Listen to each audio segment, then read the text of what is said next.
The rain fell like a punishment that November evening, cold and relentless, drumming against the cracked pavement of Mulberry Street. The streetlights flickered weakly, casting pale yellow halos that barely penetrated the gathering darkness. Giuseppe Castellano sat on the wooden bench at the bus stop, his weathered hands clutching a single battered suitcase. Beside him, his wife Maria held a smaller bag on her lap, her fingers working through the beads of a rosary with mechanical precision. Neither of them spoke. There was nothing left to say. They had lived in that apartment for 43 years. The building on the corner of Mulberry and Hester, with its fire escape zigzagging down the brick facade like a scar, had been their entire world. Giuseppe remembered carrying Maria across the threshold in 1982, both of them young and foolish and full of dreams that had long since faded into the routine of survival. 3 rooms, a kitchen window that overlooked the alley where cats fought and drunks slept, a bedroom where they had prayed for children who never came, a living room where Giuseppe had sat in his chair every evening for 4 decades, reading the newspaper while Maria cooked pasta e fagioli on the stove. Now it was gone. Signora Velluti had come to their door that morning with 2 men in suits and a sheriff's deputy who looked embarrassed. The eviction notice had been served 3 months ago, but Giuseppe had hoped, prayed, believed that something would change. He had tried to explain to Signora Velluti that his pension was delayed, that Maria's medication was expensive, that they just needed a little more time. But the landlady had looked at him with eyes like chips of ice, her thin lips pressed into a line of absolute finality. "This is business, Signor Castellano. Nothing personal. The building has been sold. You have until 5 o'clock to vacate." Giuseppe had wanted to argue, to plead, to rage against the injustice of it all, but he was 78 years old and tired in a way that sleep could never cure. So he had packed their belongings into 2 suitcases, helped Maria down the 4 flights of stairs for the last time, and walked to the bus stop because he did not know where else to go. The rain soaked through his thin coat. Maria shivered beside him, her rosary beads clicking softly. She had not cried, not once. Giuseppe wondered if she had any tears left after burying her parents, her siblings, her dreams. She just sat there with that rosary, whispering prayers to a God who seemed to have stopped listening decades ago. "Where will we go, Giuseppe?" she had asked once, her voice small and fragile. He had not answered because he had no answer to give. The street was empty except for a black Lincoln Continental that glided past like a shark in dark water. Giuseppe barely noticed it. His mind was elsewhere, drifting through memories of a time when he had been someone, when his name had meant something, when men had shown him respect, not out of pity but out of fear. That had been a lifetime ago. Giuseppe Castellano had once been a soldier in the Russo family, not a made man, never that, but a trusted associate who did what needed to be done without question or complaint. He had driven cars, delivered packages, stood watch outside buildings where important men held important meetings. He had never killed anyone, had never even fired a gun, but he had been present when others did. He had seen things that most people only imagined in nightmares, and he had kept his mouth shut always because that was the code. Omerta, silence above all else. When Don Vittorio Russo had died in 1995, Giuseppe had quietly stepped away from that life. The old Don's son, Salvatore, had been barely 30 years old, ambitious and ruthless in ways that made Giuseppe uneasy. The new generation did not value loyalty the way the old one had. They valued money, power, expansion. Giuseppe had taken his savings, married Maria, and disappeared into the anonymity of working-class life. He had driven a delivery truck for 20 years, paid his taxes, attended Mass on Sundays.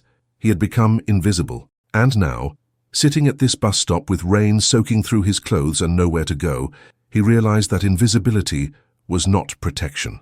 It was just another form of death. The black Lincoln Continental made a U-turn at the intersection and came back up Mulberry Street, slower this time. Giuseppe glanced at it without interest. Rich people, probably lost. This neighborhood was not what it used to be. The Italian families had mostly moved away, replaced by hipsters and artists who paid ridiculous rents for apartments they called charming and authentic. Signora Velluti had sold their building to a developer who planned to gut it and turn it into luxury condos. Progress, they called it. Giuseppe called it erasure. The Lincoln pulled to the curb directly in front of the bus stop. The engine idled, a low purr that spoke of power and money. The rear window descended with a soft mechanical hum. "Giuseppe," said a voice from inside the car. He looked up, squinting through the rain. The interior of the car was dark, but he could see the silhouette of a man in the back seat, broad shoulders, the red glow of a cigar tip. "Giuseppe?" the voice repeated. "Giuseppe Castellano." Giuseppe felt something stir in his chest, something he had not felt in years. Recognition, memory, fear. "Yes," he said quietly. The car door opened. A young man stepped out, maybe 35, wearing an expensive suit and a long black overcoat. He held an umbrella and approached the bench with smooth, confident strides. His face was angular and hard, his eyes the color of slate. He stopped in front of Giuseppe and Maria, blocking the rain with his umbrella. "Don Salvatore wants to speak with you," the young man said. His tone was polite, but carried the weight of command. It was not a request. Giuseppe glanced at Maria. She had stopped praying, her hands frozen on the rosary beads. Her eyes were wide with something between hope and terror. "I don't have business with Don Salvatore," Giuseppe said carefully. "I retired a long time ago." The young man smiled, but there was no warmth in it. "The Don remembers you, Signor Castellano. He remembers what you did for his father. He wants to talk, that's all." Giuseppe hesitated. Every instinct screamed at him to refuse, to walk away, to protect Maria from the world he had left behind. But walk away to where? They had no money, no family, no home. The rain was getting heavier, and Maria's shivers had become violent tremors. "Please, Giuseppe," Maria whispered. She did not understand who these men were, but she understood cold and rain and desperation. Giuseppe stood slowly, his knees protesting. He picked up the suitcases, his pride refusing to let the young man help him. "Just to talk," he said. "Just to talk," the young man agreed. They walked to the Lincoln. The young man opened the rear door, and Giuseppe helped Maria inside first, then climbed in after her. The warmth hit him immediately, the leather seat soft and heated. Maria gasped softly, pressing her cold hands against the vents.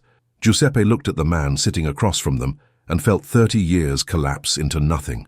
Don Salvatore Russo had his father's eyes, dark, calculating, impossible to read. But where Vittorio had been a bear of a man, thick and powerful, Salvatore was lean and elegant, a wolf in tailored clothing. He wore a charcoal suit that probably cost more than Giuseppe's entire pension for a year. His hair was swept back, graying at the temples despite his youth. The cigar in his hand was Cuban, illegal, expensive. He studied Giuseppe with the kind of attention a jeweler gives a stone, evaluating worth and authenticity. "Giuseppe Castellano," Salvatore said, his voice smooth and cultured. "It's been a long time." "Don Salvatore," Giuseppe replied, bowing his head slightly, a gesture of respect. Old habits. Salvatore gestured to the young man who had escorted them. "This is Marco, my driver and associate. Marco, take us to the estate." The car pulled away from the curb, gliding through the rain-slicked streets with barely a sound. Giuseppe sat stiffly, acutely aware of Maria's trembling beside him, of the suitcases at his feet, of the vast distance between his present and his past. "I saw you sitting there," Salvatore said, ash from his cigar dropping into a crystal tray. "At first I wasn't sure it was you. Then I remembered. My father used to talk about you. Giuseppe the Silent, he called you. Said you were the most reliable man he ever employed, because you never asked questions and never told stories." Giuseppe said nothing. Silence had kept him alive once. Perhaps it would save him again. Salvatore leaned forward slightly. "Tell me, Giuseppe, why were you sitting at a bus stop in the rain with your wife and 2 suitcases? Giuseppe's jaw tightened. "We were evicted," he said finally. "Our landlady sold the building." "Evicted," Salvatore repeated, as if tasting the word. "And where were you planning to go?" Giuseppe did not answer because he had no answer. Salvatore studied him for a long moment, then sat back, taking a slow draw from his cigar. "My father told me something when I was young. He said that loyalty is the only currency that matters in our world. Money comes and goes, power shifts, but loyalty, true loyalty, is eternal. He said you were loyal, Giuseppe, that you served our family with honor and asked for nothing in return." "I was just doing my job," Giuseppe said quietly. "No," Salvatore said, his voice hardening slightly. "You were more than that. You were family, and family does not abandon each other." He tapped his cigar against the tray, his eyes never leaving Giuseppe's face. "Who is this landlady who threw you out?" "Her name is Signora Velluti," Giuseppe said. "She owns several buildings in the neighborhood." "Velluti," Salvatore repeated. "Marco, make a note of that name." "Already done, boss," Marco said from the driver's seat. The car turned onto a tree-lined avenue, the neighborhood transforming from cramped tenements to elegant brownstones. Giuseppe recognized this area. The Russo estate was nearby, a mansion hidden behind iron gates and old money. "You will stay with me tonight," Salvatore said. "You and your wife. We'll get you warm, fed and rested, and then we'll talk about Signora Velluti." "Don Salvatore," Giuseppe began, but Salvatore raised a hand. "This is not a favor, Giuseppe. This is what we do for family, and you, whether you remember it or not, are family." The gates of the Russo estate opened silently, revealing a long driveway lined with marble statues and manicured gardens. The mansion loomed ahead, 3 stories of old-world grandeur, its windows glowing with warm light. Giuseppe felt Maria's hand slip into his, her fingers cold and trembling. "Where are we?" she whispered. "Somewhere safe," he told her, though he was not entirely sure he believed it himself. The car stopped in front of the main entrance. Marco opened the door, and Giuseppe helped Maria out.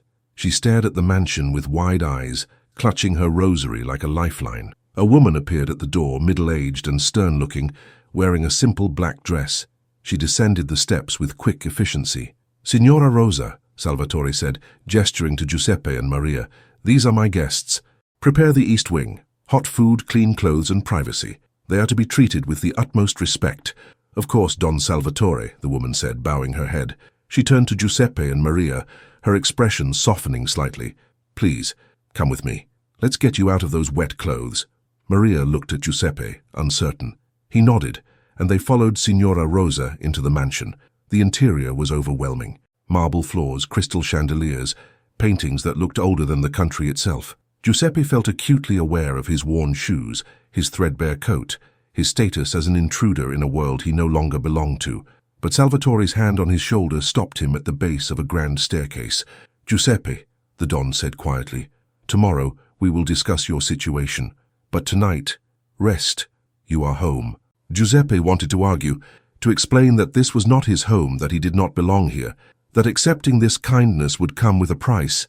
But Maria was shivering, and he was so very tired. "Thank you, Don Salvatore," he said. Salvatore smiled, a rare expression that softened the hard lines of his face. "My father would have done the same, and so will I." As Giuseppe and Maria followed Signora Rosa up the stairs, Giuseppe glanced back once. Salvatore stood in the foyer, his cigar glowing red in the dim light, his expression unreadable, and Giuseppe realized with a mixture of gratitude and dread that he had just stepped back into a world he thought he had escaped forever. The rain continued to fall outside, washing the streets clean of everything except memory. Giuseppe woke to silence. Not the hollow, anxious silence of their old apartment, where every creak and footstep from neighbors reminded him of how thin the walls were, how close poverty lived to everyone around them. This was a different silence, thick and heavy, the kind that came with thick walls, expensive carpets, and distance from the world outside. He opened his eyes and stared at the ceiling. Ornate plasterwork, painted in cream and gold, formed elaborate patterns above him. For a moment he forgot where he was. Then it all came rushing back. The rain, the bus stop, the black Lincoln, Don Salvatore's face in the shadows. Maria was still asleep beside him, her breathing soft and even. Giuseppe turned his head to look at her. In the pale morning light filtering through heavy curtains, she looked peaceful for the first time in months. The worry lines that had etched themselves deeper into her face over the past year seemed less pronounced. Her hands, usually clenched even in sleep, lay relaxed on the silk bedspread. Giuseppe eased himself out of bed, careful not to wake her. His joints protested, a chorus of aches that had become his constant companion. He shuffled to the window and pulled back the curtain slightly. The Russo estate stretched out before him like something from a movie, gardens manicured with geometric precision, a fountain in the center of the courtyard, water cascading from the mouth of a stone lion. Trees that had been growing for longer than Giuseppe had been alive. Beyond the iron gates, he could see the city in the distance, a smudge of buildings and smoke against the grey November sky. He let the curtain fall and turned back to the room. Their suitcases sat in the corner, looking shabby and out of place against the antique furniture. Someone had laid out fresh clothes on a chair, simple but expensive. Black slacks, a white shirt, a cardigan that looked hand-knitted. For Maria, a dress in dark blue, warm and modest. There was a soft knock at the door. "Come in," Giuseppe said quietly. Signora Rosa entered, carrying a tray. The smell of fresh coffee and warm bread filled the room, and Giuseppe's stomach clenched with sudden hunger. "Good morning, Signor Castellano," she said, setting the tray on a small table near the window. "I brought breakfast. Don Salvatore requests your presence in his study at 10 o'clock, if you're feeling well enough." Giuseppe glanced at the clock on the mantel. It was just past 8. "Thank you," he said, "for everything, the room, the clothes, the food." Signora Rosa's stern expression softened slightly. "The Don takes care of his own. Always has." She paused at the door. "Your wife will need her medication. I had Marco retrieve your prescriptions from the pharmacy this morning. They're on the tray." Giuseppe felt something tighten in his chest. They had not asked for this. He had not even mentioned Maria's medication, but of course the Don would know. The Don always knew. After Signora Rosa left, Giuseppe sat at the table and poured coffee from a silver pot. It was real coffee, not the instant powder they had been buying from the dollar store. He took a sip and closed his eyes. Rich, dark, perfect. Maria stirred behind him. "Giuseppe?" Her voice was confused, frightened. "I'm here," he said, turning. "We're safe." She sat up slowly, looking around the room with wide eyes. She touched the bedspread as if to confirm it was real. "Where are we?" "The Russo estate. Do you remember? Don Salvatore brought us here last night." Maria's hand went to her throat, fingers searching for the rosary that she had fallen asleep clutching. Giuseppe retrieved it from the nightstand and placed it in her hands. She gripped it tightly. "Why would he help us?" she whispered. "Because I used to work for his father." A long time ago. Maria looked at him, really looked at him, and Giuseppe saw the question in her eyes. What kind of work? But she did not ask. She had learned long ago not to ask certain questions. They ate breakfast in silence. Bread still warm from the oven, butter that tasted like cream, eggs that had not come from a carton. Maria ate slowly, savoring each bite. Giuseppe watched her and felt a complex mixture of gratitude and shame. This was how she should have been living all along. He should have been able to provide this for her. Instead, it had taken charity from a Mafia Don to give his wife a decent meal. At 9:45, Giuseppe dressed in the clothes that had been left for him. They fit perfectly. Of course they did. He helped Maria into the blue dress, buttoning it up the back because her arthritis made such tasks difficult. She looked at herself in the mirror, touching the fabric with wonder. "I look like a different person," she said softly. "You look beautiful," Giuseppe told her, "like you did on our wedding day." She smiled at him, a real smile, and for a moment they were young again. Signora Rosa returned at exactly 10 o'clock. "Don Salvatore is ready for you, Signor Castellano." "Signora Castellano, if you would like, I can show you the garden. It's quite beautiful, even in November." Maria looked at Giuseppe, uncertain. He nodded. "Go. Enjoy yourself. I won't be long." Giuseppe followed Signora Rosa through corridors lined with portraits of stern-faced men and elegant women. The Russo family tree, generations of power and violence immortalized in oil paint. He recognized Don Vittorio among them, younger than Giuseppe had ever known him, standing with his hand on the shoulder of a boy who must have been Salvatore. They stopped at a heavy wooden door. Signora Rosa knocked twice, then opened it. Don Salvatore's study was exactly what Giuseppe expected. Dark wood paneling, leather-bound books, a massive desk that looked like it had been carved from a single tree. The Don sat behind the desk, reading a document. He looked up as Giuseppe entered. "Giuseppe," he said, gesturing to a chair. "Please sit." Giuseppe sat. The leather chair was almost too comfortable. It made him feel like he might sink into it and disappear. Salvatore set aside the document and steepled his fingers, studying Giuseppe with those dark, calculating eyes. "How did you sleep?" "Very well, Don Salvatore. Thank you for your hospitality." "It's not hospitality, Giuseppe. It's family." Salvatore leaned back in his chair. "Tell me about Signora Velluti." Giuseppe hesitated. "There's not much to tell. She owns our building. Several buildings in the neighborhood. She gave us an eviction notice 3 months ago. Said the building had been sold and we had to leave." "And did she offer you any compensation? Any assistance in finding a new place?" "No. She said it was business. Nothing personal." Salvatore's expression did not change, but something flickered in his eyes. Cold fury, tightly controlled. "I had Marco do some research last night. Signora Velluti is quite the businesswoman. She's been buying up properties in the old neighborhood for the past 5 years, working with a development company called Fortino Enterprises." Giuseppe felt ice slide down his spine. "Fortino." Salvatore nodded slowly. "You remember that name, don't you?" Giuseppe remembered. Luca Fortino had been a young soldier in the Russo family when Giuseppe was still active, Ambitious, ruthless, impatient. The kind of man who saw traditions as obstacles rather than foundations. There had been rumors, even back then, that Luca was building his own crew, that he was preparing to break away. Luca Fortino is a capo now, Salvatore said. Not in my family. He went independent about 10 years ago, runs his own operation. Drugs, prostitution, and lately real estate. He's been buying up the old neighborhood, forcing people out, turning it into luxury housing, making a fortune doing it. And Signora Velluti works for him. She's his partner, or perhaps his puppet. Marco is still digging into the details. Salvatore picked up a pen from his desk, turning it over in his fingers. What interests me, Giuseppe, is that Luca Fortino has been very careful to avoid my territory. We have an understanding, he and I. He stays out of my business, I stay out of his. But the old neighborhood where you lived, that was always neutral ground, respected ground. Our fathers built that neighborhood. Giuseppe understood where this was going. And now Fortino is taking it over. Not just taking it over, destroying it, erasing it. All those families who lived there for generations, people like you, Giuseppe, being thrown out into the street so Fortino can build condos for rich children who want to pretend they're living authentically. Salvatore's voice was quiet, but the anger beneath it was unmistakable. This is about more than money. This is about respect. And Luca Fortino has forgotten what respect means. There was a knock at the door. Marco entered carrying a folder. He nodded to Giuseppe, then placed the folder on Salvatore's desk. Everything you asked for, boss. Salvatore opened the folder and began reading. Giuseppe sat in silence, watching the Don's face. He had forgotten how men like this operated. Everything was information, leverage, strategy, a chessboard where people were pieces to be moved or removed. Finally, Salvatore looked up.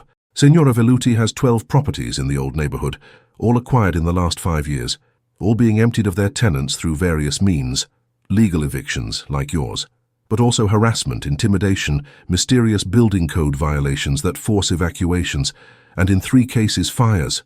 Fires? Giuseppe felt his blood run cold. Convenient fires, Salvatore said. Buildings that were scheduled for demolition anyway. No one was killed, but the message was clear. Leave or things might get worse. He closed the folder. Fortino is behind it all. Velluti is just the face, the legitimate businesswoman doing legitimate business. But the muscle, the pressure, that's all Fortino. Giuseppe's hands gripped the arms of the chair. Why are you telling me this? Salvatore stood and walked to the window, looking out at his estate.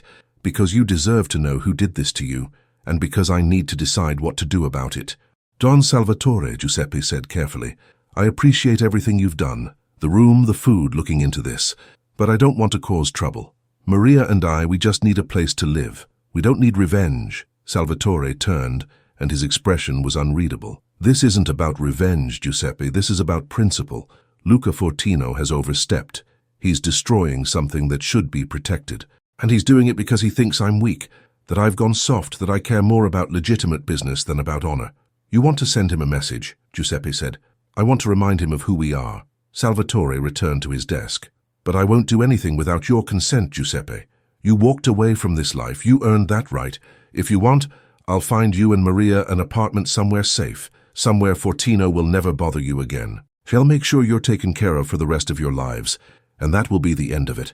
And if I don't walk away, Salvatore smiled, and it was his father's smile, dangerous and cold.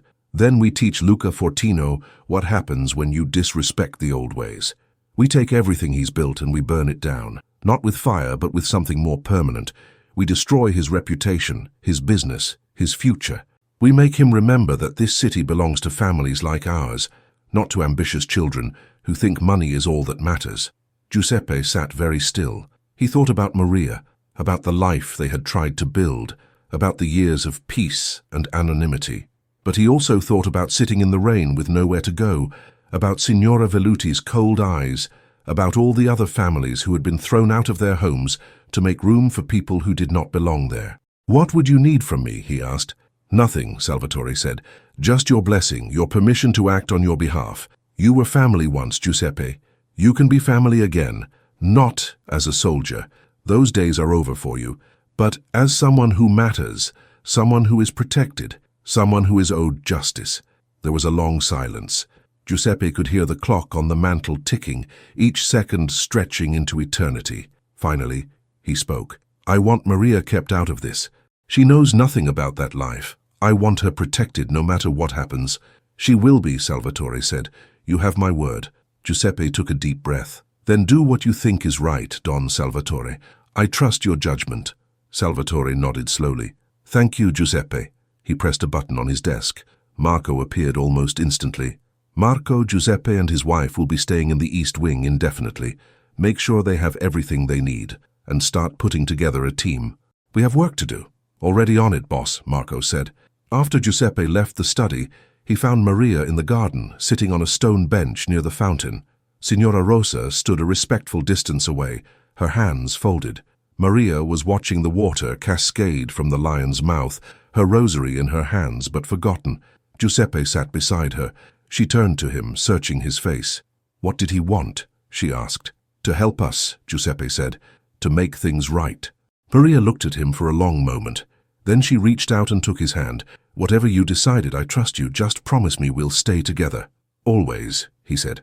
They sat there in the garden as the morning wore on, the sun breaking through the clouds for the first time in days. Inside the mansion, wheels were already turning, phone calls being made, information being gathered, men being summoned. Luca Fortino did not know it yet, but he had made a terrible mistake. He had thrown an old soldier into the rain, and that old soldier had friends who remembered the meaning of loyalty. In the shadows of the city, in the quiet rooms where power lived and breathed, something ancient was waking up. Not revenge, not violence, something colder and more permanent. Justice in the only language men like Fortino understood, and it was already too late for him to run.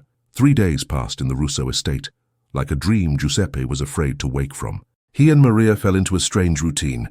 Breakfast in their room, walks through the garden, quiet evenings in a sitting room where a fire always burned and books lined the walls. Maria had not smiled this much in years. She had even stopped clutching her rosary quite so tightly, though it was never far from her hands. But Giuseppe knew this peace was temporary. He saw Marco coming and going at all hours, saw men in dark suits arriving in unmarked cars, heard hushed conversations that stopped when he approached. Don Salvatore was planning something, and Giuseppe understood enough about this world to know that planning meant action, and action meant consequences. On the 4th morning, Signora Rosa knocked on their door earlier than usual. Don Salvatore requests your presence at dinner tonight, Signor Castellano. 7 o'clock in the main dining room. It will be a small gathering, family only. Family. The word carried weight Giuseppe had almost forgotten. He nodded. We'll be there. After Signora Rosa left, Maria looked at him with worried eyes. A dinner? Giuseppe, what does this mean? It means we're being included, he said, though he knew it meant much more than that. When a Don invited you to dinner, he was either honoring you or warning you, sometimes both. That evening, Giuseppe helped Maria dress in another outfit that had appeared in their room, this time an elegant black dress with pearl buttons. He wore a suit that fit him better than anything he had owned in 30 years. When he looked at himself in the mirror, he barely recognized the man staring back. He looked like someone who mattered. Marco came to escort them at precisely 7 o'clock. He led them through corridors Giuseppe had not yet explored, deeper into the heart of the mansion. They arrived at a set of double doors carved with intricate patterns. Marco opened them, and Giuseppe's breath caught. The dining room was magnificent, a table that could seat 20, though only 6 places were set. Crystal chandeliers cast warm light over white linens and silver that gleamed like water. Candles burned in tall holders, their flames dancing in some invisible current. The walls were decorated with paintings of Italian landscapes, vineyards and villages that might have been from the old country. Don Salvatore stood at the head of the table, wearing a dark suit and a burgundy tie. He smiled when he saw them. Giuseppe, Maria, welcome. Please sit. There were already 2 others at the table. One was a man Giuseppe did not recognize, somewhere in his 60s, with silver hair and sharp blue eyes that missed nothing. He wore an expensive suit and had the bearing of someone accustomed to power. The other was a young woman, perhaps 25, with dark hair pulled back in a severe style and her father's eyes. She wore a simple black dress and no jewelry except for a thin gold chain around her neck. Giuseppe Maria Salvatore said, "Allow me to introduce you to my consigliere, Antonio Mancini, and my daughter Isabella." Giuseppe felt the room tilt slightly. A consigliere at a family dinner meant this was business, and the daughter's presence meant something else entirely, though Giuseppe could not yet puzzle out what. Antonio Mancini stood and extended his hand. Signor Castellano, it's an honor to meet you. Don Vittorio spoke very highly of you. Giuseppe shook his hand, noting the firm grip, the way Mancini's eyes evaluated him in a single glance. The honor is mine, consigliere. Isabella did not stand. She simply nodded, her expression unreadable. Her hands were folded on the table, and Giuseppe noticed they were very still. This was a woman who had learned to control every visible emotion. They sat. Servants appeared immediately, pouring wine into crystal glasses and setting down the first course, antipasto with meats and cheeses and olives that glistened with oil. Giuseppe glanced at Maria, who looked overwhelmed and frightened. He reached under the table and squeezed her hand. Salvatore raised his glass. To family, he said, old and new. They drank. The wine was red and rich, probably older than Isabella. Giuseppe, Salvatore said, setting down his glass, I wanted you to meet Antonio because he has been instrumental in our research into Luca Fortino's operations. Antonio has forgotten more about this business than most men ever learn. And Isabella is here because I believe she should understand the decisions we make and why we make them. He looked at his daughter. This is her education. Isabella met her father's gaze but said nothing. Giuseppe had the distinct impression that this dinner was as much a lesson for her as it was a strategy session for him. Antonio Mancini dabbed his mouth with a napkin and leaned back in his chair. Signor Castellano, I've spent the past 3 days examining Luca Fortino's empire. It's impressive, in a crude sort of way. He's built a network of legitimate businesses that serve as fronts for less legitimate activities. The real estate operation is just one arm. He also owns several restaurants, a construction company, a waste management service. All profitable, all connected. But there are vulnerabilities, Salvatore said. Always, Antonio agreed. No empire is perfect. Fortino's weakness is his ambition. He's expanded too quickly, taken on too much debt, made too many promises to too many people. His real estate scheme depends on continuous growth. If it stops, if properties stop selling, if his investors lose confidence, the whole structure becomes fragile. Giuseppe listened carefully. This was the language of strategy, of warfare without bullets. He had heard Don Vittorio speak this way, turning problems into opportunities, finding the weak point in an enemy's armor. And Signora Velluti? Giuseppe asked. Antonio smiled slightly. She's a fascinating woman, born Rosa Colombo, married Enrico Velluti in 1985. He died in 1998, left her with debts and 3 buildings in bad condition. She should have lost everything. Instead, she met Luca Fortino in 1999 and formed a partnership. He provided capital and muscle. She provided legitimacy and business acumen. Together, they've been very successful. Too successful, Salvatore said quietly. They've forgotten that success in our world requires permission. Fortino thinks because he's independent, he can do whatever he wants. He's wrong. Maria had been sitting silently, barely touching her food. Now she spoke, her voice small but clear. What will you do to them? Everyone looked at her. Giuseppe tensed, but Salvatore's expression remained gentle. That's a good question, Signora Castellano. What should we do? Simply killing them would be easy but unsatisfying. It would make them martyrs, create power vacuums, possibly start a war, and it would be wasteful. He looked at Antonio. We prefer more elegant solutions. Antonio nodded.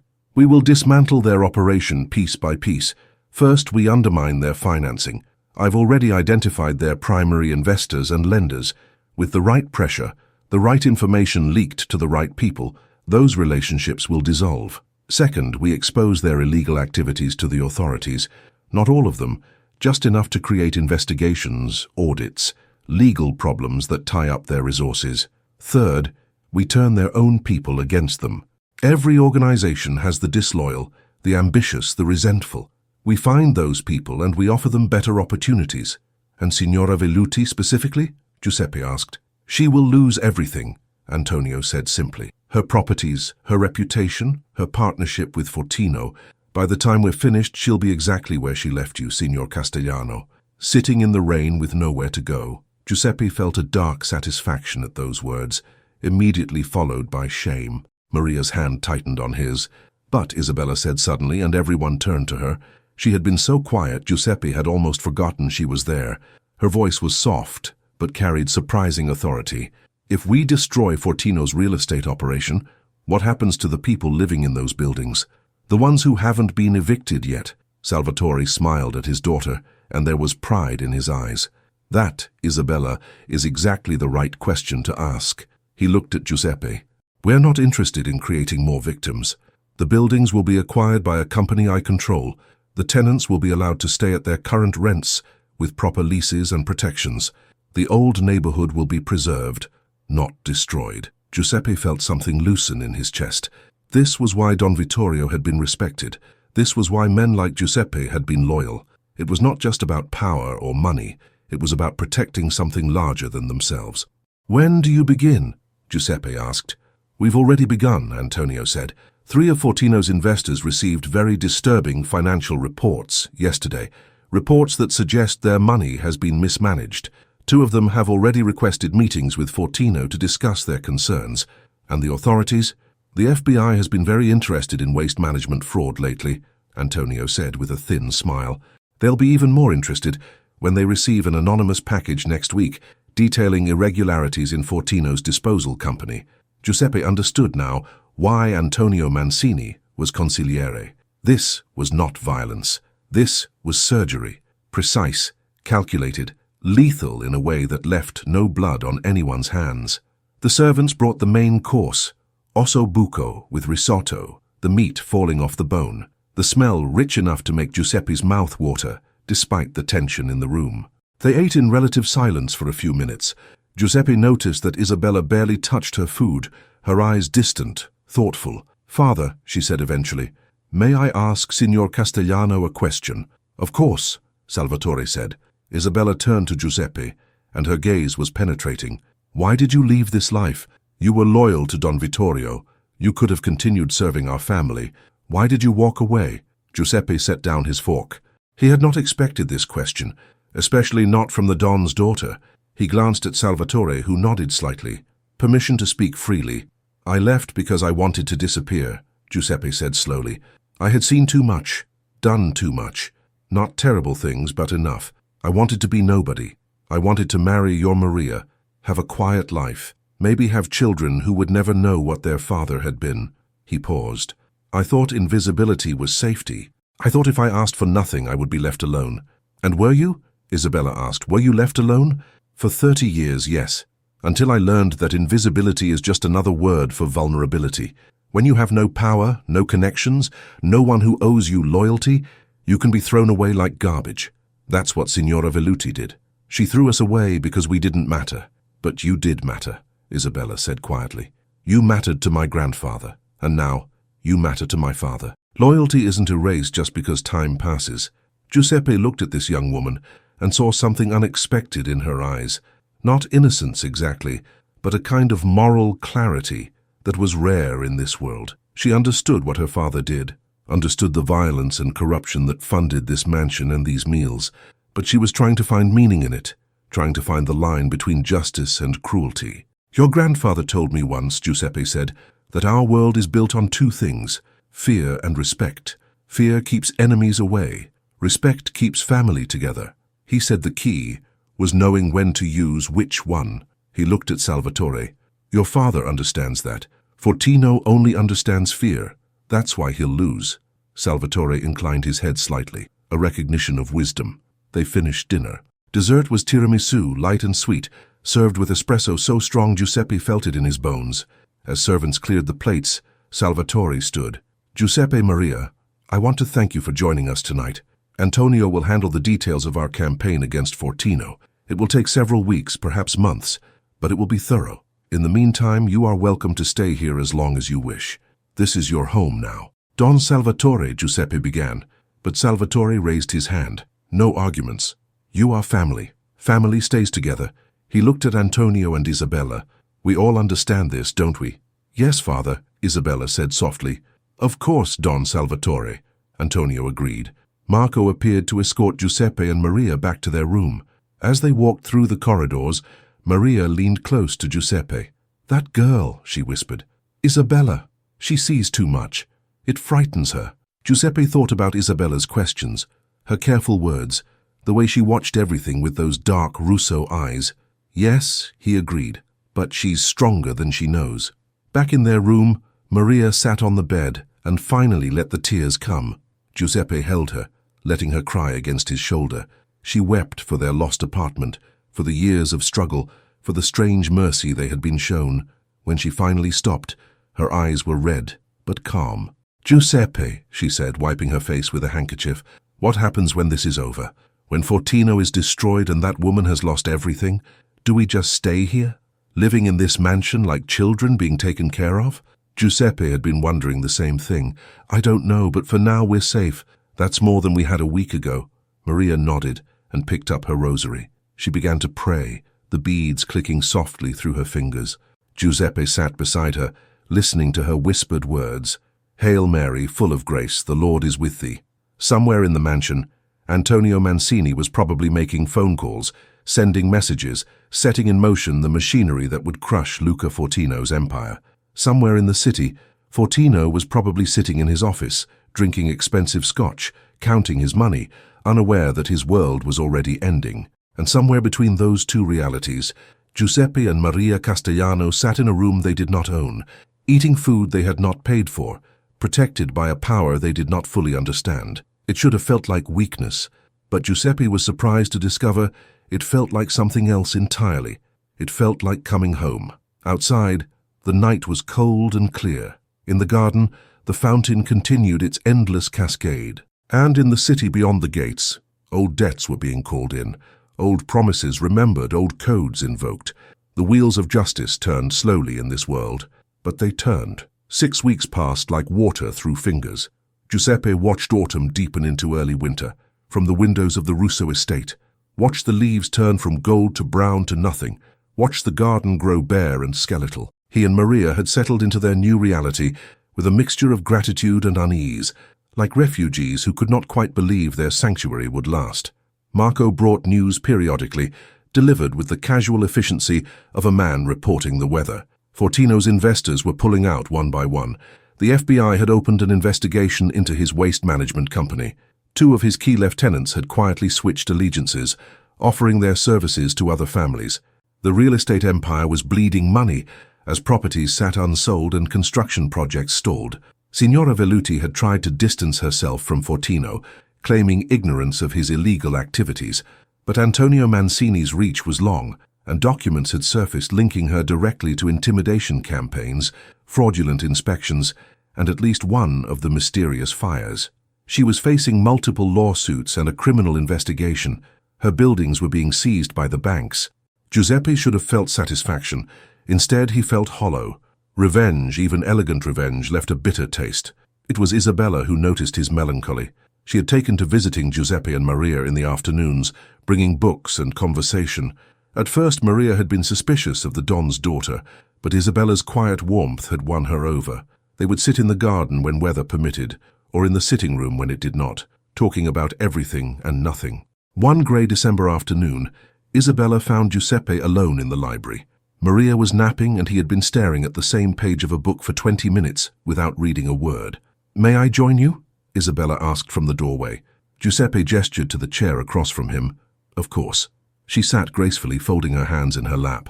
That same stillness he had noticed at dinner, that careful control. "You seem troubled, Signor Castellano." "Just thinking about what my father is doing to Fortino." Giuseppe set down the book. "Among other things." Isabella was quiet for a moment, choosing her words carefully. "Does it bother you? The destruction we're causing?" "It should make me happy," Giuseppe said. "That woman threw us into the street. Fortino destroyed the neighborhood where I spent most of my life. They deserve what's happening to them." He paused. "But I keep thinking about all the other people who will be hurt. Fortino's employees, his family, the people who depend on his businesses." "My father thinks about that too," Isabella said. "More than you might imagine. That's why he's doing it this way, piece by piece, giving people time to find other arrangements. If he just had Fortino killed, it would be chaos. This way there's order, control. Your father is a careful man. He has to be." Isabella looked at the bookshelves, at the leather spines and gold lettering. "When I was a child, I thought what my father did was simple. Good people and bad people. We protected the good and punished the bad. But as I got older, I realized it's never that simple. Sometimes good people do bad things. Sometimes bad people have families who love them." She turned back to Giuseppe. "You understand that, don't you? You lived in that world." Giuseppe thought about the things he had seen, the things he had done. "Yes," he said quietly. I understand. Do you regret it? Leaving, I mean. Living a quiet life? Every day, Giuseppe admitted. And also never. It's complicated. Isabella smiled slightly. Everything is complicated. That's what my consigliere says. Antonio believes that the moment you think something is simple, you've stopped paying attention. He's a wise man, he's a careful man, Isabella corrected, echoing Giuseppe's words. Like my father. Like you, I think. She stood. There's going to be a dinner tomorrow night. A gathering. My father is hosting several important people. He'd like you and Maria to attend. Giuseppe felt his stomach tighten. What kind of gathering? Business, Isabella said, but also family. My father wants to show that you're under his protection, that what happened to you mattered. She paused at the door. Wear something nice, it will be formal. After she left, Giuseppe sat in the library until the light faded and shadows filled the corners. He thought about what Isabella had said, about good people and bad people, about complications and consequences. He thought about how one decision could ripple outward, creating waves that touched shores you never intended to reach. The next evening, Giuseppe and Maria dressed with even more care than usual. Signora Rosa had provided clothes that looked expensive enough to make Giuseppe nervous. A black suit for him, tailored perfectly, and a deep green dress for Maria that made her look like the woman he had married 50 years ago. Maria's hands shook as she tried to fasten her necklace. "Let me," Giuseppe said, taking the clasp. His own hands were steadier, but only just. "Who will be there?" Maria whispered. "I don't know. Important people. Giuseppe, I'm frightened." He turned her to face him, his hands on her shoulders. "So am I. But we'll be together. That's all that matters." Marco came to escort them at 7 o'clock. This time, they were led not to the dining room they had visited before, but to a larger space Giuseppe had not seen, a ballroom converted into a banquet hall. A long table dominated the center, set for perhaps 30 people. Candelabras lined its length, their flames casting flickering light across white linens and crystal. The walls were decorated with heavy tapestries depicting hunting scenes and ancient battles. Men in dark suits stood in small clusters, talking in low voices. Giuseppe recognized the type immediately. Soldiers, capos, men of respect. A few had brought their wives, elegant women who smiled and nodded and said very little. At the head of the table sat Don Salvatore, with Antonio Mancini on his right and an empty chair on his left. Isabella appeared at Giuseppe's elbow. "That seat is for you," she said softly. "My father wants you at his left hand." Giuseppe felt the weight of every eye in the room turn toward him. Maria's grip on his arm tightened. "I can't," he whispered. "That's too much honor." "You can, and you will," Isabella said firmly. "This is important. Trust me." She guided them through the room, introducing them to faces that blurred together. Names Giuseppe would never remember, titles he barely understood. But he noticed how people looked at him, how they measured him, how their expressions changed when they learned he was a guest of the Don, seated at his left hand. Curiosity, respect, some resentment. They reached the head of the table. Salvatore stood and embraced Giuseppe, kissing both his cheeks in the traditional manner. "Welcome, my friend. Please sit." Giuseppe sat, feeling like an imposter in borrowed clothes at a table he did not belong to. Maria was seated beside him, Isabella on her other side. As the room settled, servants began bringing food, course after course of elaborate dishes that looked like art. Salvatore introduced Giuseppe to those nearby, explaining in carefully chosen words that Giuseppe had served his father with loyalty and honor, that he was family, that any disrespect shown to him would be taken as disrespect to the Don himself. The message was clear. Giuseppe Castellano, nobody for 30 years, was somebody again. The dinner proceeded with the careful choreography of a ritual. Toasts were made, stories were told, men laughed at jokes that were not particularly funny. Giuseppe picked at his food, his appetite destroyed by anxiety. Maria sat rigid beside him, her rosary hidden in her lap beneath the table. Midway through the meal, the doors opened and silence fell across the room like a curtain. A man entered, flanked by two younger men who had the look of bodyguards. He was perhaps 50, with dark hair going grey and a face that might have been handsome if not for the cruel set of his mouth. He wore an expensive suit and moved with the confidence of someone accustomed to power. Giuseppe did not need to be told who this was. He knew. Luca Fortino. The room held its breath. Salvatore set down his wine glass slowly, deliberately. "Luca," he said, his voice neutral. "I don't recall inviting you to my home.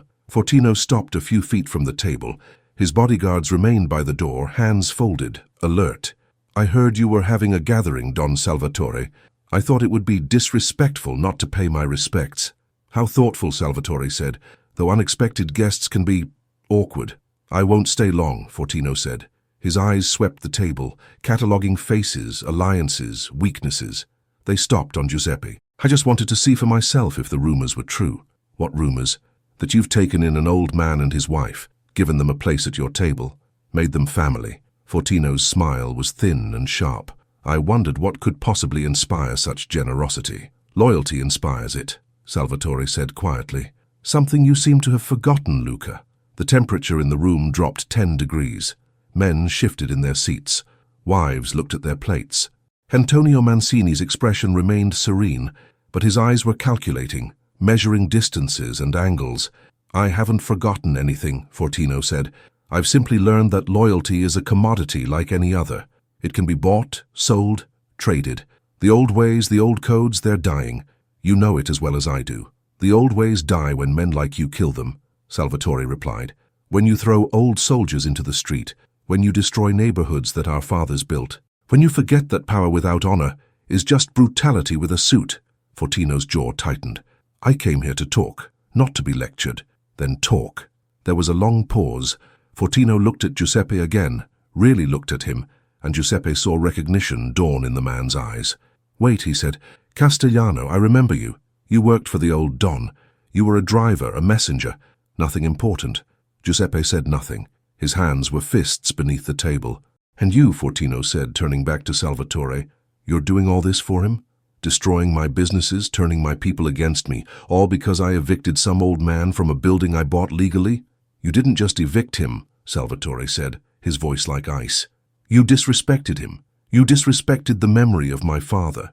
You forgot that men like Giuseppe Castellano are the foundation of everything we have. Without their loyalty, their silence, their service, we are nothing. And you threw him away like garbage." "He was nobody," Fortino said. "He was family," Salvatore replied, "and family is everything." Fortino laughed, but it was a hollow sound. "So this is what it comes to.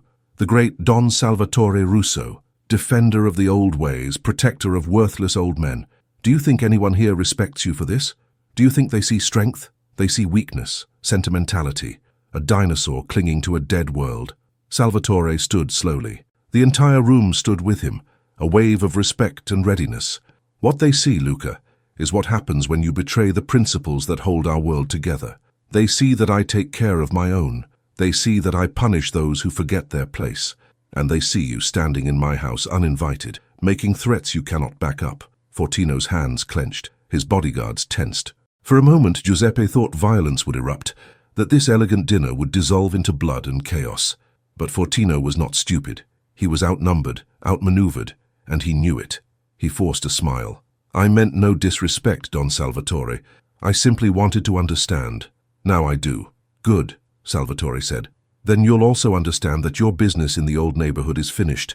You'll sell what remains of your holdings, and you'll leave. You'll never again operate in any territory that was built by men like my father, and you'll count yourself fortunate that I'm letting you walk out of here. And if I refuse, then you won't walk out at all." The silence that followed was absolute. Fortino looked around the room, at the faces watching him, at the men who had once been his equals, now standing with Salvatore. He saw Antonio Mancini's slight smile, Isabella's cold stare, Giuseppe's unwavering gaze. He saw that he had already lost. "I'll consider your generous offer," Fortino said finally. He turned and walked toward the door, his bodyguards falling in behind him. At the threshold, he stopped and looked back.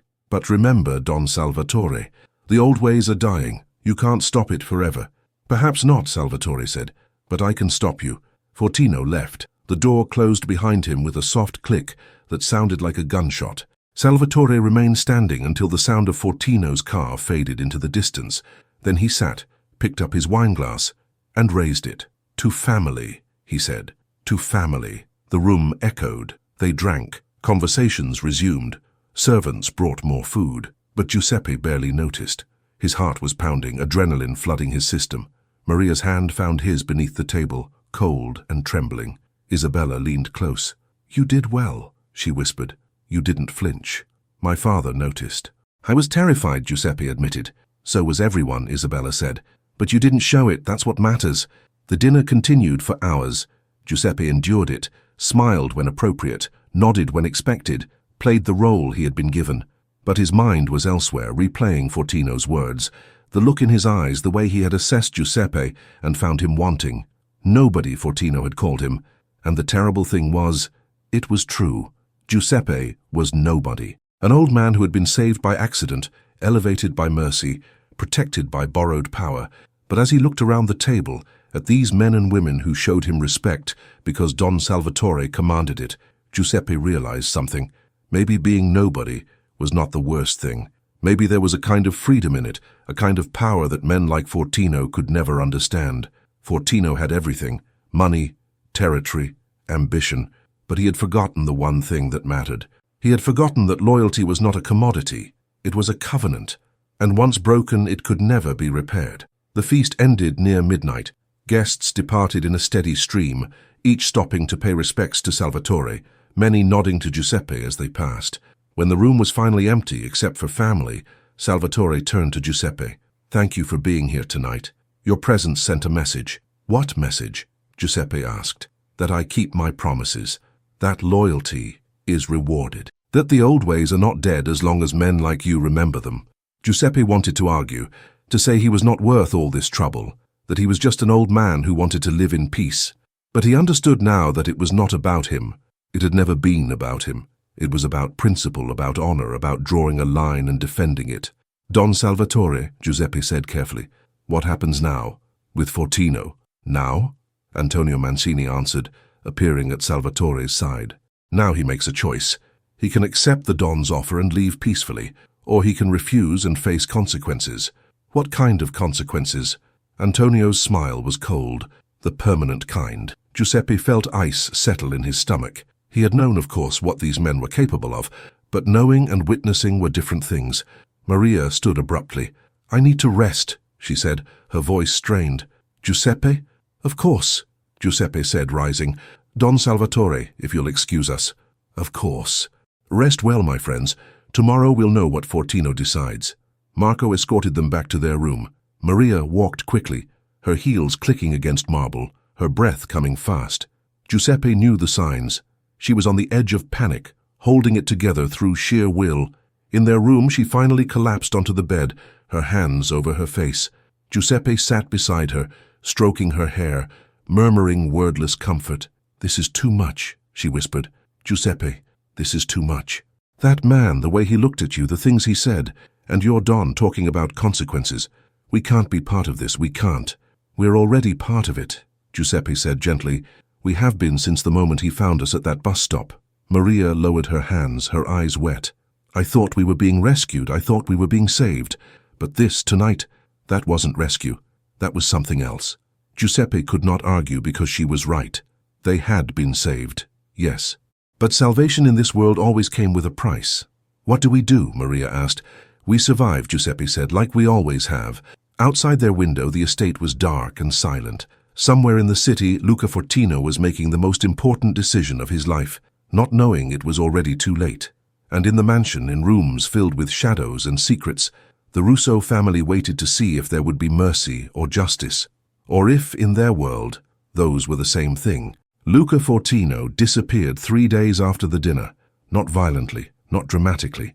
He simply stopped answering his phone, stopped appearing at his office, stopped existing in any meaningful way. His bodyguards reported that he had told them he was taking a trip, that he needed to think, that he would be in touch, but he never was. His car was found at the airport, keys in the ignition, no sign of struggle. His passport showed no record of international travel. His bank accounts remained untouched. It was as if he had stepped through a door into nothing and closed it behind him. The rumors started immediately. Some said he had run, fled to Europe or South America, abandoned his empire to save his life. Others whispered darker theories, that he was at the bottom of the river, or buried in concrete somewhere, or feeding crabs off the coast of New Jersey. But there was no body, no evidence, no confirmation, just absence where a man had been. Giuseppe heard about it from Marco, who delivered the news with the same casual efficiency. He brought all information. "Fortino's gone. Boss wants you to know." His operations are being absorbed by families loyal to Don Salvatore. The buildings in the old neighborhood are being transferred to a trust. Your building included. Your building. Giuseppe felt something twist in his chest.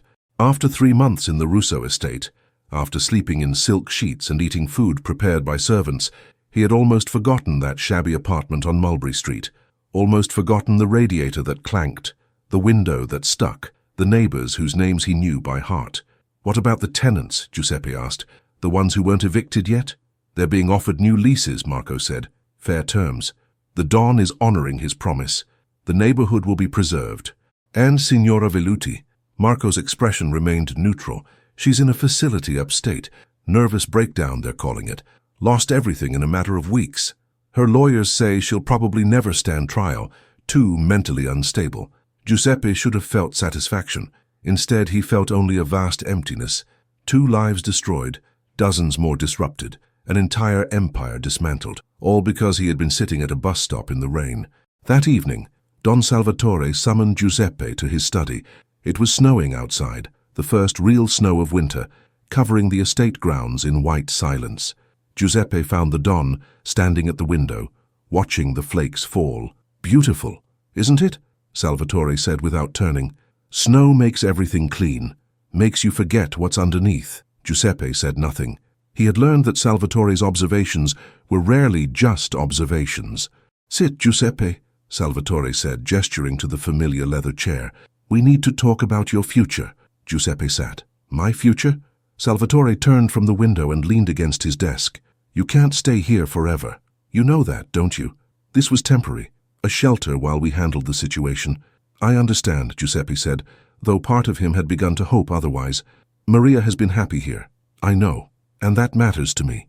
Salvatore picked up a folder from his desk, which is why I've made arrangements. He opened the folder, revealing documents and photographs. Your apartment building on Mulberry Street is being renovated. Properly this time. New heating systems, new appliances, structural repairs. It will take about 2 months. When it's finished, you and Maria will return to your home, your apartment specifically. It will be held for you, rent-free, for the rest of your lives. Giuseppe felt his throat tighten. Don Salvatore, I can't accept that. You can and you will. Salvatore's tone left no room for argument. Additionally, you'll receive a monthly stipend, enough to cover Maria's medications, food, whatever you need. It's already been arranged. He paused. This is not charity, Giuseppe. This is what family does for family. I don't know what to say. Say you'll accept it. Say you'll live the quiet life you wanted, the life you earned. Salvatore closed the folder. You've done enough, Giuseppe. You've served enough. Sacrificed enough. Now rest. Giuseppe looked down at his hands. Old hands, weathered and scarred. Hands that had held steering wheels and carried packages and helped Maria up 4 flights of stairs for 43 years. What happened to Fortino? He asked quietly. Salvatore was silent for a long moment. Does it matter? To me? I don't know. But Maria asked me, and I didn't know what to tell her. Tell her the truth, Salvatore said. Tell her that men who forget honor eventually forget everything else. Tell her that Fortino made choices, and choices have consequences. Tell her he's gone, and he won't be coming back, and the world is better for his absence. Did you kill him? Salvatore met Giuseppe's eyes. I don't kill people anymore, Giuseppe. I don't need to. I have men for that.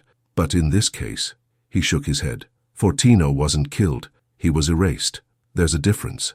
Giuseppe felt cold, despite the warmth of the study. What difference? When you kill someone, you leave evidence. A body, witnesses, investigations. But when you erase someone, you simply remove them from the equation. Maybe they run. Maybe they hide. Maybe they meet an accident that has nothing to do with you. The point is, they cease to matter. They become a story that people stop telling. And that's what Fortino is now. A story? Not even that, Salvatore said. He's a lesson about what happens when you disrespect the old ways. Giuseppe understood then that he would never know exactly what had happened to Luca Fortino. And perhaps that was the point. The uncertainty, the mystery, the sense that the Don's reach was so long and so subtle that people could simply vanish. It was more terrifying than any body floating in the river. There's something else, Salvatore said, his tone shifting. Something I wanted to ask your opinion about. My opinion? Salvatore smiled slightly. You were my father's man. You knew him in ways I never did. I grew up in this house, in this world, but you saw him work. You saw him make decisions. He reached for a cigar, clipping the end with practiced precision. "I want to know if you think I'm like him." The question hung in the air between them. Giuseppe considered it carefully, knowing that the wrong answer could be dangerous, but also knowing that Salvatore was not asking for flattery. He was asking for truth. "Your father," Giuseppe said slowly, "was a man of his time. He believed in loyalty above all else, in tradition, in codes that everyone understood.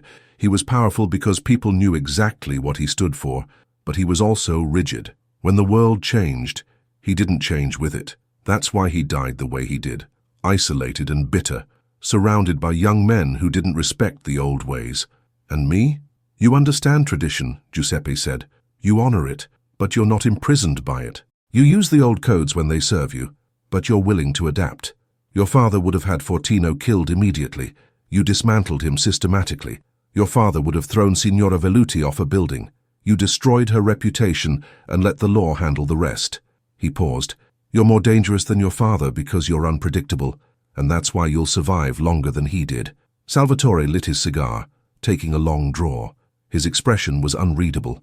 "That's the most honest thing anyone has said to me in years. You asked for my opinion. I did, and I'm grateful for it." Salvatore stood and walked to a cabinet, withdrawing a bottle and 2 glasses. He poured amber liquid into both. Whiskey, older than most marriages. He handed one to Giuseppe, to honesty then, and to survival. They drank. The whiskey burned Giuseppe's throat, but it was a good burn, warming and clean. "Giuseppe," Salvatore said, sitting across from him, "I need you to understand something. What happened with Fortino, with Signora Velluti, it wasn't about revenge, it was about principle, about sending a message that some things are still sacred in this world. Loyalty, respect, the idea that people matter, even old people, even poor people, even people who have nothing except their dignity. I understand. Do you? Because I need to know that you don't feel guilty about this.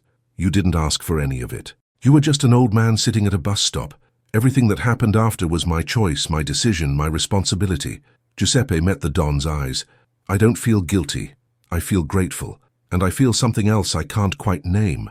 Like I've witnessed something important, something that people will tell stories about years from now." "They will," Salvatore said quietly. "They'll tell stories about the old soldier who was thrown into the rain and how the Don remembered him. They'll tell stories about what happens when you disrespect family. And maybe, if we're lucky, those stories will keep other Fortinos from making the same mistakes." They sat in comfortable silence, sipping whiskey, watching the snow fall outside. Giuseppe thought about all the years he had tried to be invisible, to be nobody, to disappear into the anonymity of ordinary life. And he thought about how one moment, one chance encounter, had dragged him back into a world he thought he had left behind forever. But perhaps he had never really left. Perhaps the world had just forgotten about him for a while, and now it had remembered. There was a soft knock at the door. Isabella entered, wearing a long black coat dusted with snow. She had been out, Giuseppe realized. Out in the city, doing whatever it was the Don's daughter did. "Father," she said, then noticed Giuseppe. "Oh, I'm sorry, I didn't mean to interrupt." "You're not interrupting," Salvatore said. "We were just discussing the future." He gestured for her to join them. "Come sit. Have a drink with us." Isabella sat, accepting a glass of whiskey from her father. She looked at Giuseppe with those dark, knowing eyes. "Signor Castellano, I heard that you'll be returning to your apartment soon. I'm glad. You belong there, I think, in the neighborhood, with people who remember what things used to be like." "I'm an old man, Isabella. I don't belong anywhere anymore." "That's not true," she said firmly. "You belong exactly where you've always belonged, with people who respect you, with family." She paused. "I've been thinking about what you said, about leaving this life, about trying to disappear. I understand now why you did it." "Do you?" "Yes. Because sometimes the weight of what we know, what we've seen, it becomes too heavy. And we think if we can just step away, just pretend we're normal people living normal lives, the weight will disappear. But it doesn't, does it?" Giuseppe shook his head. "No, it doesn't." Isabella looked at her father. "That's what I've been struggling with. Knowing what I know, seeing what I see. How do you carry it?" "You carry it by remembering why it matters," Salvatore said. "You carry it by using your knowledge to protect people who can't protect themselves. You carry it by never forgetting that power is responsibility, not privilege." He looked at Giuseppe. "Your grandfather taught me that, and men like Giuseppe reminded me of it when I started to forget." Isabella nodded slowly, turning her glass in her hands. The light caught the whiskey, turning it gold. "I want to be like you, Father, strong and certain, but I also want to be like Signor Castellano, able to walk away when the time is right. Is that possible?" "I don't know," Salvatore admitted. "I've never tried to walk away." "Neither have I, really," Giuseppe said. "I just tried to hide. There's a difference." They sat together, three people from three different generations, bound by the same invisible threads of loyalty and obligation and blood.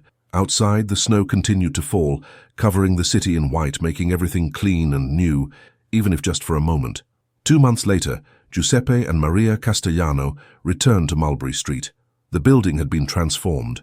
New brick facade, new windows, a restored fire escape that no longer looked like it might collapse at any moment.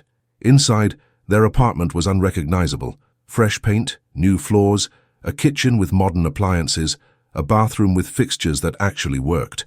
Their old furniture had been cleaned and repaired, supplemented with new pieces that matched perfectly.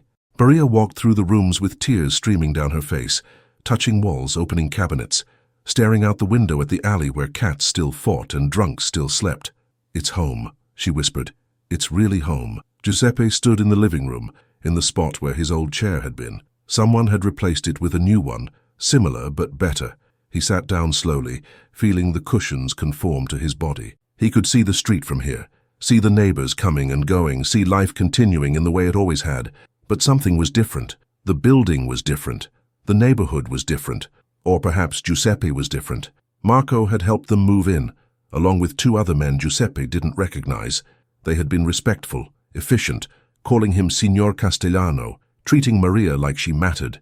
Before leaving, Marco had handed Giuseppe an envelope. "From the Don," he said. "Everything you need is in there." Inside was a bank card, papers establishing a trust, and a simple note in Salvatore's handwriting. "Remember, you are family, always." That night, Giuseppe and Maria ate dinner at their own table, in their own home, for the first time in 4 months. Maria had made pasta e fagioli, the same dish she had cooked 1,000 times. But somehow, it tasted better in this kitchen, at this table. "Are we safe now?" Maria asked as they cleaned up. "Really safe?" Giuseppe thought about that question, about all the ways it could be answered. "Yes," he said finally, "we're safe. And those people? The Don, his daughter, that man Marco? They're family," Giuseppe said, "and family takes care of each other." Maria was quiet for a moment, drying a plate with slow, careful movements. "I prayed for a miracle," she said softly. "When we were sitting at that bus stop in the rain, I prayed that God would send someone to help us. I never expected the answer to look like this." "Neither did I," Giuseppe admitted. That night, lying in their own bed in their own apartment, listening to familiar sounds through familiar walls, Giuseppe felt something he had not felt in years. Not happiness exactly, but something close to it. Peace, maybe, or acceptance. Maria fell asleep quickly, her rosary clutched in her hand as always. Giuseppe lay awake longer, thinking about everything that had happened, about the strange mercy they had been shown, about the price others had paid for their salvation. Luca Fortino was gone, erased from existence like he had never been. Signora Velluti was in a facility somewhere, her mind broken by the loss of everything she had built. The old neighborhood had been preserved, but it was no longer the same. It was a museum now, a carefully maintained reminder of something that had been dying long before Fortino ever arrived. And Giuseppe? He was nobody again, an old man living in a rent-free apartment, invisible to everyone except the few people who mattered. But this time invisibility felt different. This time it felt like protection rather than erasure. He thought about Isabella's question, about carrying the weight of what you know. He understood now that you never really set it down. You just learned to balance it better, to distribute it across your shoulders, to keep moving forward despite the burden. Somewhere in the city, Don Salvatore Russo was probably sitting in his study, smoking a cigar, planning his next move. Antonio Mancini was probably making phone calls, gathering information, turning problems into solutions. Isabella was probably lying awake in her room, thinking about the future, about what kind of person she wanted to become. And here on Mulberry Street, in a renovated apartment in a preserved building, Giuseppe and Maria Castellano were finally home. The radiator clanked softly, a familiar sound. Outside, a car passed, its tires hissing on wet pavement. Somewhere in the building, someone laughed. Giuseppe closed his eyes and let sleep take him. In the morning, life would continue. He would walk to the corner store for bread. Maria would make coffee. They would sit at their table and read the newspaper and talk about nothing important. They would be ordinary again, unremarkable, invisible. But they would know, both of them, that they had been seen, that they had mattered, that in a world where people were thrown away like garbage, they had been picked up, dusted off and given a second chance. Not by God exactly, though Maria would certainly thank him in her prayers, but by something almost as powerful in this city, in this world, in this life, by family. And in the end, Giuseppe thought as sleep finally claimed him, maybe that was the same thing after all. The snow continued to fall over the city, covering old sins and new mercies alike, and in the darkness, in the silence between heartbeats, justice slept peacefully, knowing it had been served, not with violence, not with blood, but with something older and more enduring, with memory, with honor, with the quiet promise that some things, some people, some principles would never be forgotten, not as long as men like Salvatore Russo drew breath, not as long as old soldiers like Giuseppe Castellano remembered, not as long as the old ways still whispered in the shadows, reminding everyone who cared to listen that loyalty was eternal, that family was sacred, and that some debts could never be forgiven, only repaid, in silence, in shadow, in the slow inevitable reckoning that came for all those who forgot what mattered most. The end.